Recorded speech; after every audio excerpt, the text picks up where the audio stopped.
No. I would never point a gun at anyone and pull a trigger at them. Never. That was the training that I had. Okay. Well, Alec Baldwin, as you saw there, insisted that he did not pull the trigger in that fatal shooting of cinematographer Helena Hutchins on that set of the movie Rust in New Mexico last year. But according to a new report by the FBI that was obtained by ABC News over the weekend, the gun delivering the fatal bullet, quote, could not be made to fire without a pull of the trigger. Meanwhile, yesterday, the Hutchins killing was ruled an accident by New Mexico's Office of the Medical Investigator. Baldwin maintains that the gun was faulty and fired on its own and has not been charged with the crime in the shooting. Joining us now is firearms safety trainer and former police sergeant and SWAT team member and owner of T4 Tactics, Marko Galbreath. Marko, welcome back to the show. We just got brand new sound of Alec Baldwin explaining what happened on set. I want to play that for you first. Take a listen. You're familiar with what fanning a gun is. Have you heard of that phrase, fanning a gun? Yes, but explain So if you pull the hammer back and you don't lock the hammer, if you pull the hammer back pretty far, in old Western movies, you'd see someone fan the hammer of the gun. The hammer didn't lock.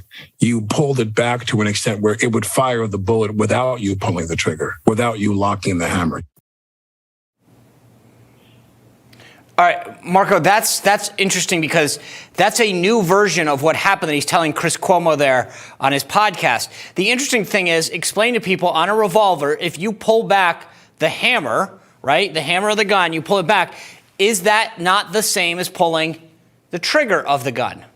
If you pull the hammer back, it's got certain locking mechanisms that when you pull it back this far, it locks, pull it back this far, it locks. But if you pull that trigger, that releases those locking mechanisms and it's going to fire. Most handguns, most firearms, the only way it's going to fire is if you pull the trigger. I don't know if this gun was manipulated by a gunsmith, for Hollywood production, but if you pull the trigger, that's how a gun fires. The gun that he had is not going to fire unless you pull the trigger. Does it matter that it was an antique gun and maybe didn't have the same safety mechanisms that a modern day gun has? No, those antique guns have those locking mechanisms where you pull it back slightly, it locks. Pull it back slightly. So if I pull it back just less than halfway, a quarter, and I accidentally let it go, it's going to stop. It's going to lock. It's not going to go forward. I have to pull the trigger in order to get it to fire.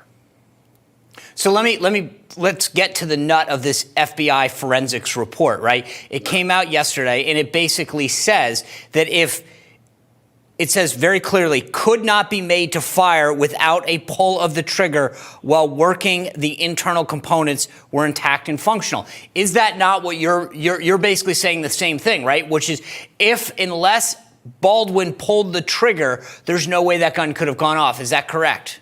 Yeah, you'd have to have your finger on the trigger, and from my understanding, and from what the FBI is saying, you'd have to have your finger on the trigger when you pull that hammer back, and then you're going to release that hammer to fall on that primer, which is going to cause the gun to discharge. And I'd like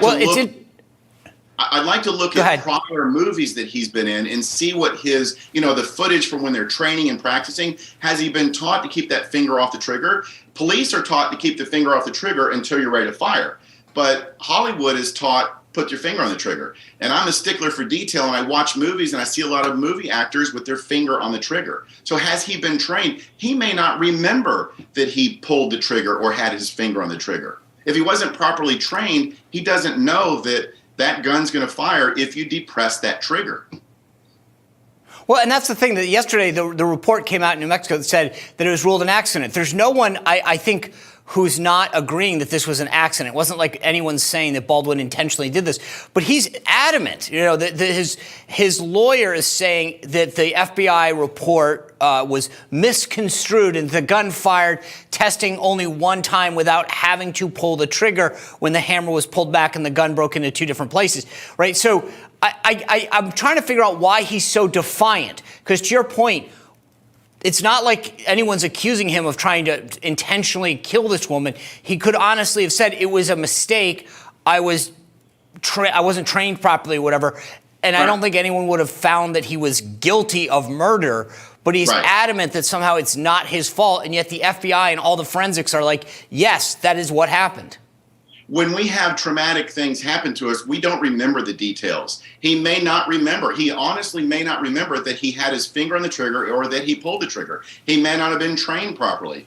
But finger on the trigger is what we teach in firearm safety. If your finger's on the trigger, that gun is able to be fired. And that's probably, I would imagine that's what happened. He may not remember it, or he's had time to meet with his attorneys. So there's a lot of different things that we need to look at here. But I would imagine he pulled the trigger. And I would imagine the FBI really inspected that gun to make sure that you have to depress the trigger in order for that gun that he was using to fire. It's amazing how he's gotten off the hook on this. Anyway, Marko, I appreciate your insight and expertise. Thank you. Thank you.